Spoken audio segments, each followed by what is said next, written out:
First, Scott Marlow is the Executive Director of the Rural Investment Foundation International, a nonprofit organization based in Pittsburgh, North Carolina. Scott previously directed RAFI's Farm Sustainability Program, where he provides counseling to farmers, education, and disaster assistance, which is very important work. And he works on addressing the needs of mid-scale farmers who are interested to increase the sustainability of their farms by transitioning to higher value specialty markets. Very specialized work there. He has served on the steering committee of the National Task Force. He served on a number of organizations, and he has a master's degree in crop science from North Carolina State University and a BA in political science. So we're very happy to have Scott here. Next, Edwin Hardy is currently the food policy manager for the city of Austin. Mr. Gilbert, Thompson, Assistant Director, Office of Economic Development, who is also part of the band of Choctaw Indians in Mississippi. The Choctaw Indian Reservation contains more than 35,000 acres of land situated throughout Mississippi in 10 different counties. Most of this land is held in trust for the tribe by the federal government. The tribe has 8 officially recognized Choctaw Indian communities. This is so important to what we're going to talk about today, because we're going to talk about ways in which all the land in our respective jurisdiction and where we all work can be harvested to do the kind of work that we do to make it accessible for people who can't find ways to live and to eat. Basic food and access to sustainability. How can we make that happen? And this model that Mr. Thompson is familiar with could be helpful for us.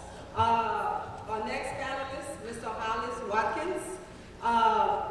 He is one of the co-founders of Southern Echo, and he was the first Mississippi student to become involved in 1961 in the Mississippi Voting Rights Project of the Student Nonviolent Coordinating Committee. So not only do we have a food activist here, but we are very lucky to have a political activist as well. He served on the board of directors of Highlander Research and Education Center, the Southeast Regional Economic Justice Network, and the Southern Sustainability Agriculture Working Group. He's a founder and member of the Civil Rights Veterans Committee. And last but not least, Mr. Billy Kingery, who is part of the Department of Plant and Soil Sciences. He's part of our board, Mississippi Sustainable Agriculture Network. He's a liaison to NRCS and the Mississippi Department of Health. And he's currently teaching a freshman seminar, Feeding the World, the Challenge to Get It Right. I can't imagine a better group of panelists. Why? Because we got scientists, we got political activists, we got development folks, and we got food and land organizers. So the first set of issues that we are talking about here is how do we make access to food a concrete reality. Now, one of the things I'm very excited about is that we have Texas, we have Mississippi, and we have North Carolina, right? Those are huge states. Now, we also have a southern conglomerate, so we have a common history. So for a couple of minutes, I'm just going to set up this idea and this history that we're sitting in, both in Mississippi, all in Mississippi, and Texas, and North Carolina. The idea that the land at first was never this privatized and completely distant access that we have today. What we had, we started with communal ownership, the ability for people to work the land. And over time, at least in Mississippi and in many parts of the South, we've had a fractioning of land where when people, even people who were traditionally excluded from society, were able to own land once, right? Enslaved Africans became landowner during Reconstruction. We had more land-owning black folks in Mississippi during Reconstruction and during the early 20th century than we have today. Can you imagine that? The class of black farmers went from thousands and thousands of individuals to just 3% of that today. And it was a result of systematic discrimination by the state, by the federal government, from the USDA, and if you guys want to know more about that, I can talk to you about the legal tenets. You don't want to hear about it today. But it was a real discrimination, but more importantly, it was also the fragmentation of land ownership, where because land was so privatized, developers took advantage of that by making it even more privatized. When it would be split within families, they would go to the different heirs and sell part of it and then try to claim ownership to the whole. So that's another issue. The other issue is the idea that we have a lot of public lands in our states that are not being put to use when people are starving. So we know the statistics in Mississippi. We know poverty. 1 out of 3 children in Mississippi live in hunger. And the statistics also show that most of our population in Mississippi will become young. We are having a growing number of young population of color, but the poverty rate is still the same. We cannot feed our population, but it doesn't have to be that way. We can have a model where we give access to land either by trust or by some kind of co-op in public land. So I want us to think about how we can push governments, how we can push states to create these models. So I'm going to stop right here and open it up to our panelists. Each will have 5 minutes to think about patterns of exploitation of land and food sovereignty and what it means to them in their work. So saying that I have 5 minutes, people who know me know that I can't say hello in 5 minutes.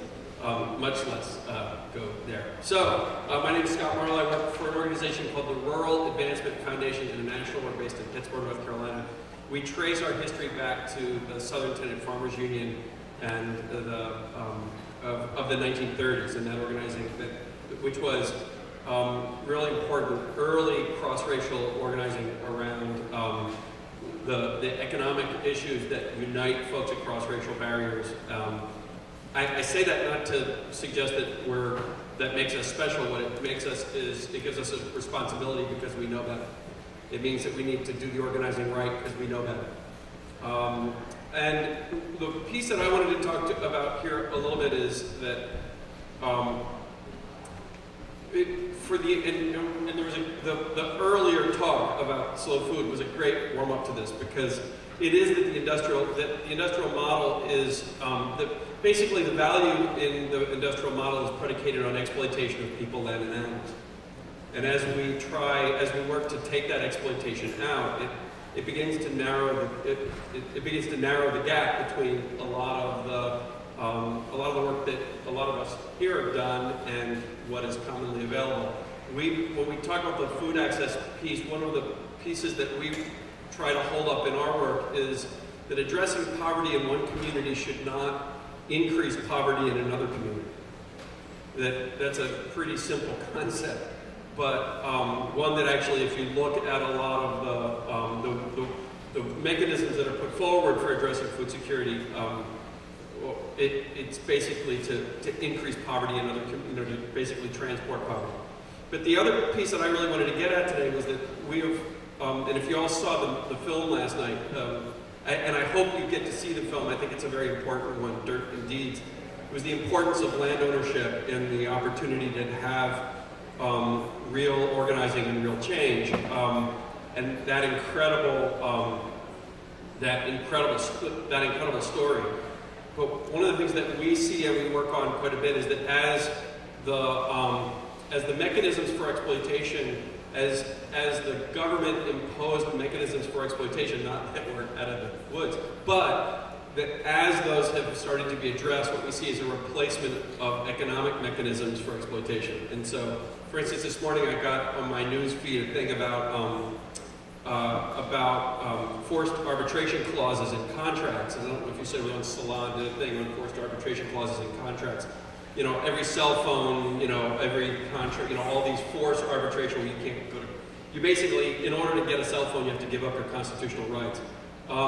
That was really pioneered in poultry contracts, where those forced arbitration clauses really were, you know, gained a lot of ground is in contract poultry. And about 97% of poultry in the United States is grown in confinement contracts, where the farmer never owns a chicken.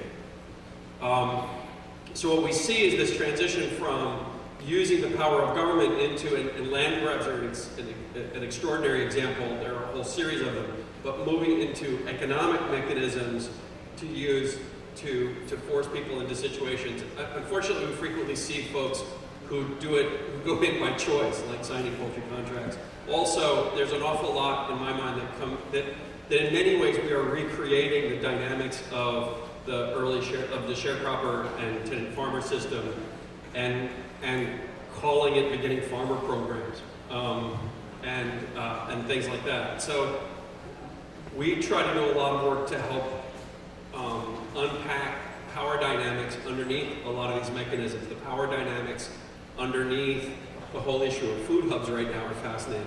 And so I just wanted to throw out this concept of this transition from what had been the enforcement of exploitation, and in ways continues to be the use of the enforcement of exploitation through government means, and there still is quite a bit of that, but it's moved into less direct, but very frequently economic means, and a lot of that is through contracts, through land ownership, through concentration of markets, antitrust, the complete lack of enforcement of antitrust and corporate power in the marketplace that then determines the political and all that kind of stuff. So I wanted to throw that stuff out and hand the microphone to one of my heroes.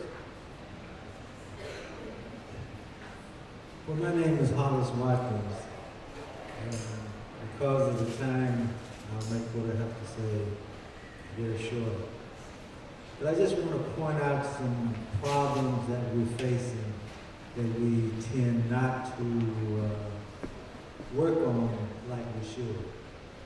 And one of the problems that we face is we never collectively come to an agreement on what our aim and purpose is around whatever this is that we're doing. Another problem we face is that we violate what I consider to be the first rule in community organizing, which is assuming. Community organizing and everything else, you should never assume, because when you assume, you open the doors for negative consequences. One of the things that we, for example, we assume is we talk about food sovereignty and patterns of resource exploitation.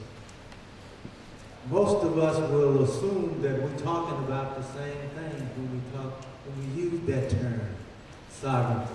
But if we question one another, we'll find that we're on different sides of the coin, thinking about different things.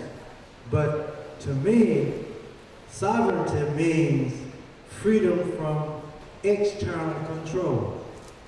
When we look at our farming, the kind of farming we're doing, the whole industry, who is it that is in control? Is it we, the little individual farmers? Is it we, the little small collective? Or is it some large conglomerate? Or is it the government? These are the questions we have to face up to and make a decision based on what our aim and purpose really is as a part of this whole process.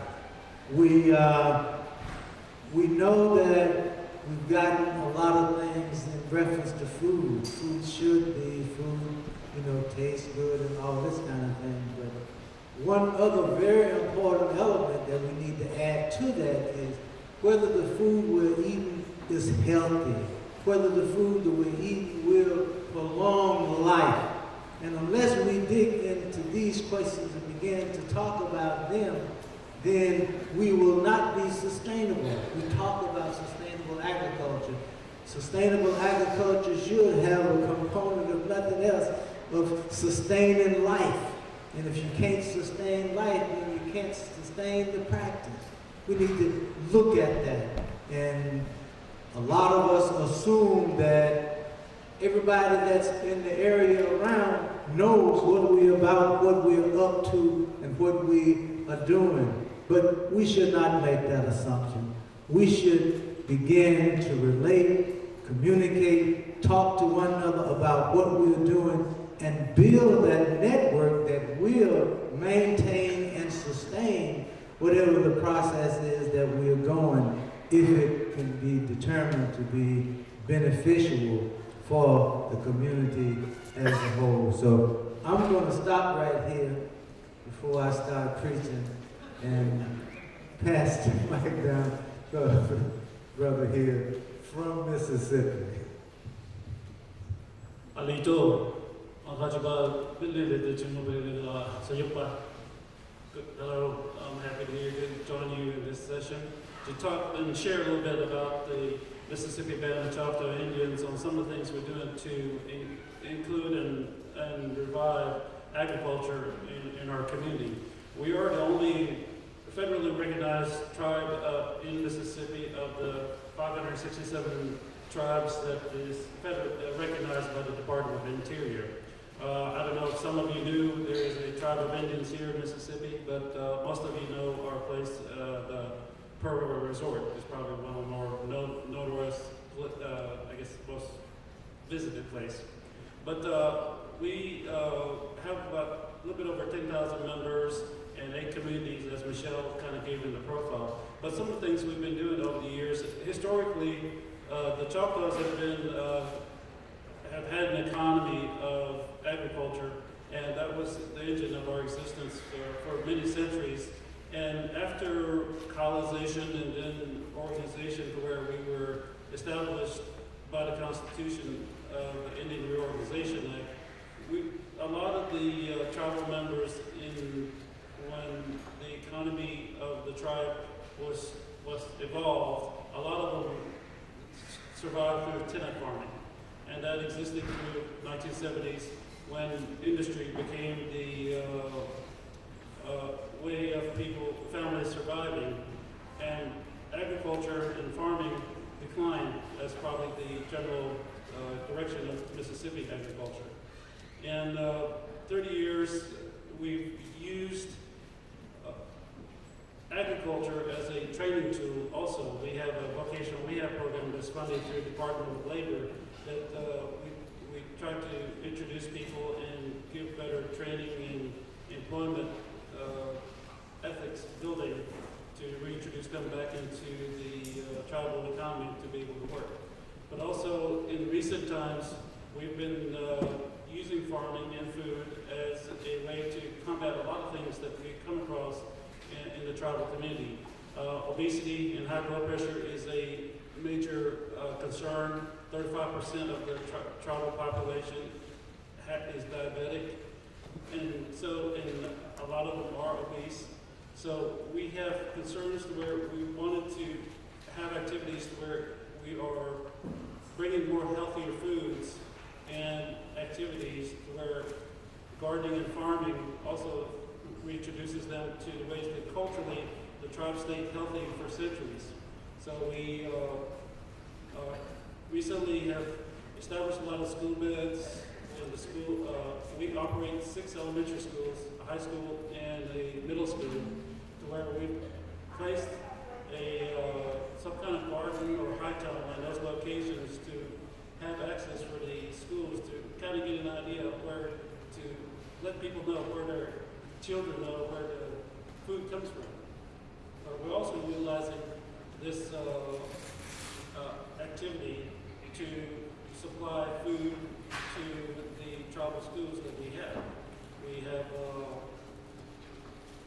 we're going to have 15 high tunnels with about 48,000 square foot of production that we're going to be able to provide sometimes with fresh vegetables, fresh fruits, but also be able to provide to the schools as a synergy, a backward integration of providing, introducing more fresh fruit and vegetables to the school system.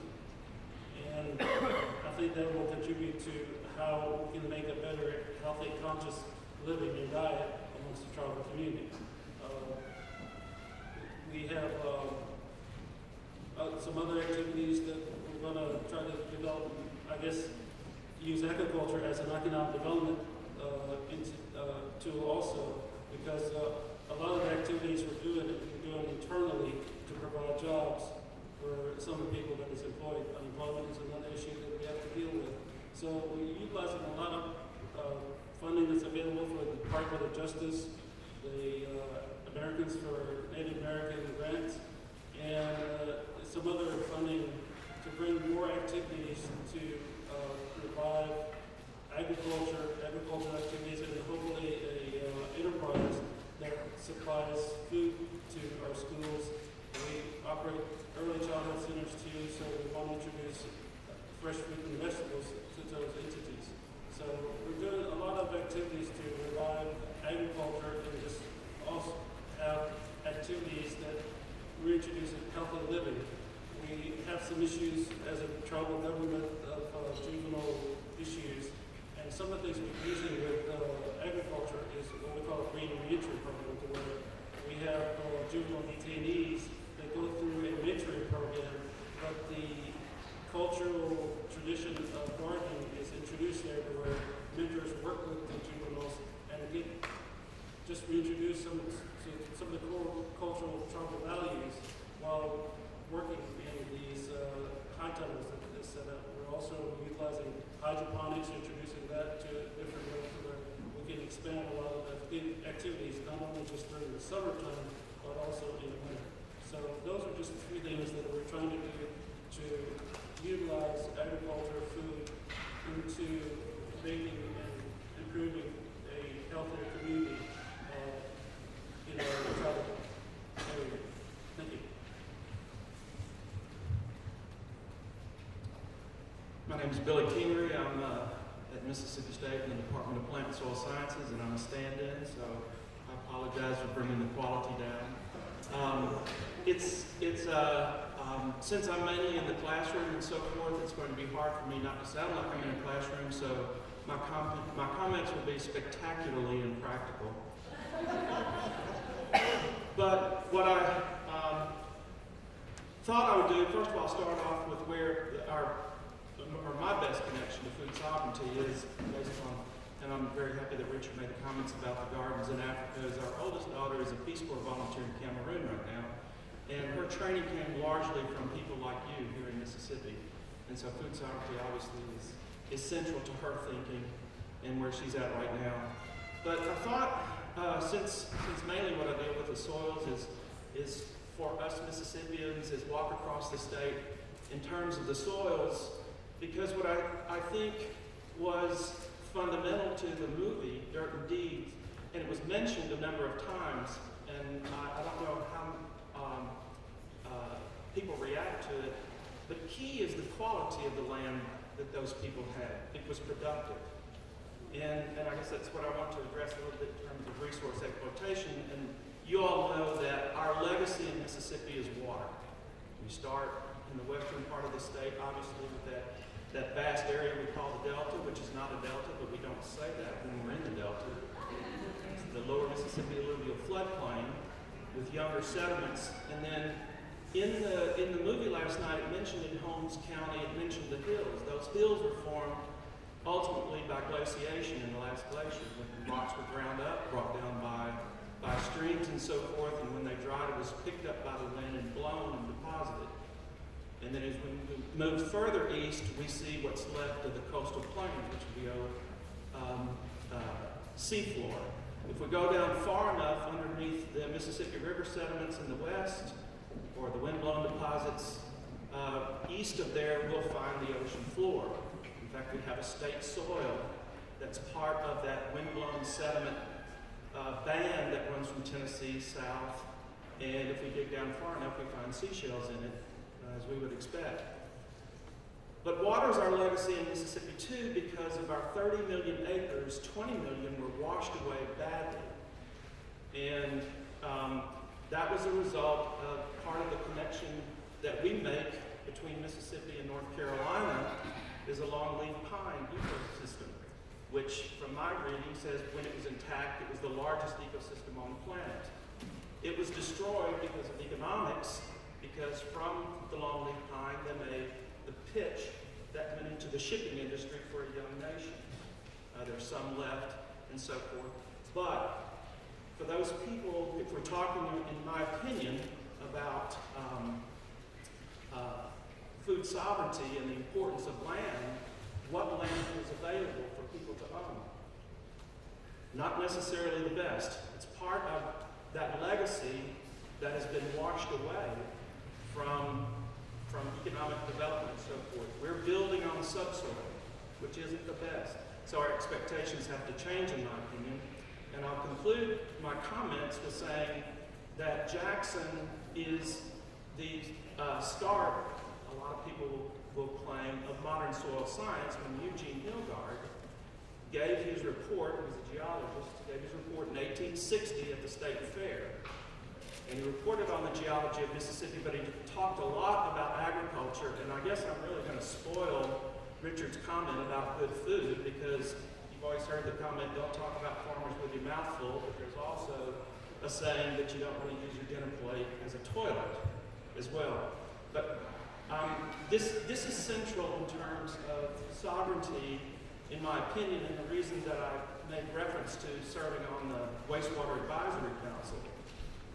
People on poor land, or poor soils, that land still has to function in all of its capacity, including wastewater treatment, the other end of agriculture. It's not only production.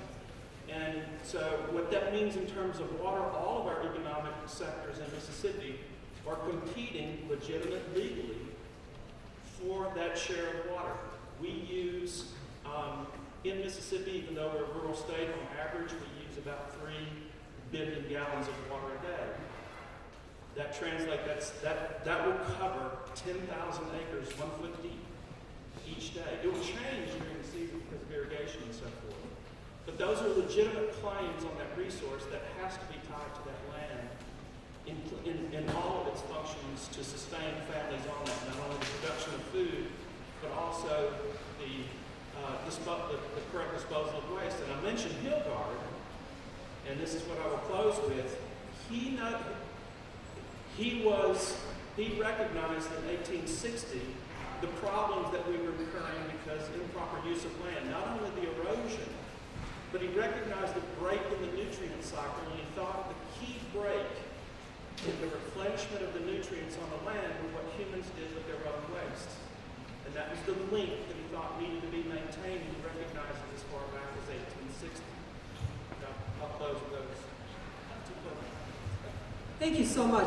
This was really a powerful contribution by each of the panelists. Before I open it up to you guys, I wanted to follow up because I think some really important comments were made here. Oh, and Daniel is going to kill me because I didn't introduce myself. I'm Michele Alexandre from the University of Mississippi. I'm a professor there and at the law school. I also write and do activism in the areas of civil rights and sustainability issues. So that's why I am. But more importantly, the panelists made some key points about where we came from historically, but also what they're doing concretely to reverse this issue of lack of access. Gilbert particularly talked about some key programs that in his community are being developed, and I think that's so important because the deprivation of rights originally happened with the Native Americans. And then it was mirrored and a domino effect with everyone. So the idea of looking to Native American communities to see how they were able to take some power and apply it and try to rebuild, that's very important. The idea of resources, how we use our resources and how we're contributing to our own deprivation is also key. So what I want to ask the panelists is, following in Gilbert's footsteps, I want each of them to talk about, in our communities, in their respective community, what are one step we could take, whether it is to interrogate the government, ask, push to get something from the government, or organize in our community.